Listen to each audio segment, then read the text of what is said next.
బీసీలకు రాజ్యాధికారమే ధ్యేయంగా రాజ్యాధికార సమరభేరి నిర్వహిస్తున్నట్లు తెలంగాణ రాజ్యాధికార పార్టీ జయశంకర్ జిల్లా అధ్యక్షులు రవి పటేల్ అన్నారు.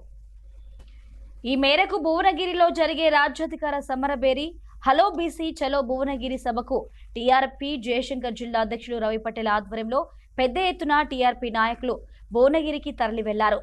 ముందుగా అంబేద్కర్ విగ్రహానికి పూలమాలలు వేసి నివాళులర్పించిన అనంతరం సభకు వెళ్లే ముందు టీఆర్పీ నాయకులు మీడియాతో మాట్లాడారు.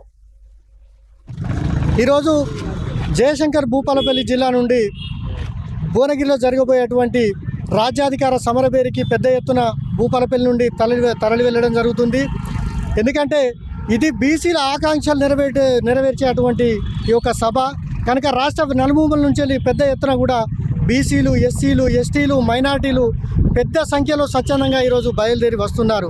ఎందుకంటే 78 సంవత్సరాల స్వతంత్ర భారతదేశంలో ఉమ్మడి ఏదైతే ఆంధ్రప్రదేశ్ ఉందో ఇందులో కూడా ఎంతవరకు బీసీ ముఖ్యమంత్రి లేడు. ఏదైతే ఏ ప్రభుత్వం వచ్చినా కూడా రెడ్డి వెలమల ప్రభుత్వమే. ఈ ప్రభుత్వాలను తొక్కిపట్టడానికే ఈరోజు తెలంగాణ రాజ్యాధికార పార్టీ ఆధ్వర్యంలో రాజ్యాధికార సమరభేరి నిర్వహిస్తున్నాము. ఈ సభకు స్వచ్ఛందంగా వేలాది మందిగా కూడా జనాలు భూపాలపల్లి జిల్లా నుంచి బయలుదేరి వస్తున్నారు. ఎవరైతే బస్సుల నుండి కానీ కార్ల నుండి కానీ వాళ్ళ అనుకూలమైనటువంటి ప్రాంతాల నుండి వాళ్ళు బయలుదేరి వెళ్తున్నారు. ఈరోజు భూపాలపల్లి నుండి మేము పెద్ద ఎత్తున బయలుదేరి వెళ్తున్నాం.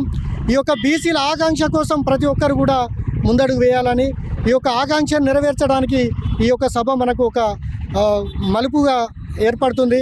కాబట్టి ప్రతి ఒక్కరు కూడా బీసీలు మేల్కొని ఇక నుండి మేమెంతో మాకంత అనేటువంటి అంశంతో మనం ముందుకెళ్తున్నాం. కాబట్టి ప్రజలారా ఆలోచించండి. తీన్మార్ మల్లన్న పోరాడేది బీసీ, ఎస్సీ, ఎస్టీ, మైనార్టీల కోసం. ఇంతవరకు కూడా తెలంగాణ రాష్ట్రంలో 119 అసెంబ్లీ స్థానాలు ఉంటే ఏ ఒక్క అది ముఖ్యమంత్రి కూడా ఇంతవరకు కాలేదు మనకు. కనుక ఇప్పుడు మనకు ఉన్నటువంటి స్థానాల్లో కేవలం 18 మంది బీసీలు ఉంటే 47 మంది ఓసీ ఎమ్మెల్యేలు ఉన్నారు. కనుక మనం ఎంతో మనకంతా అనే ఎమ్మెల్యే సీట్లలో భాగంగా మనం ముందుకు పోదాం. కనుక ప్రజలారా ఆలోచించండి. ఈ రోజు నుండి మేమైతే ఈ సభ తర్వాత రాష్ట్రంలో ఒక కీలక మలుపు జరగబోతుంది. ఈ మలుపులో కూడా బీసీలంతా ఒక కీలకమైనటువంటి భాగస్వాములు కావాలని మేము కోరుకుంటున్నాం.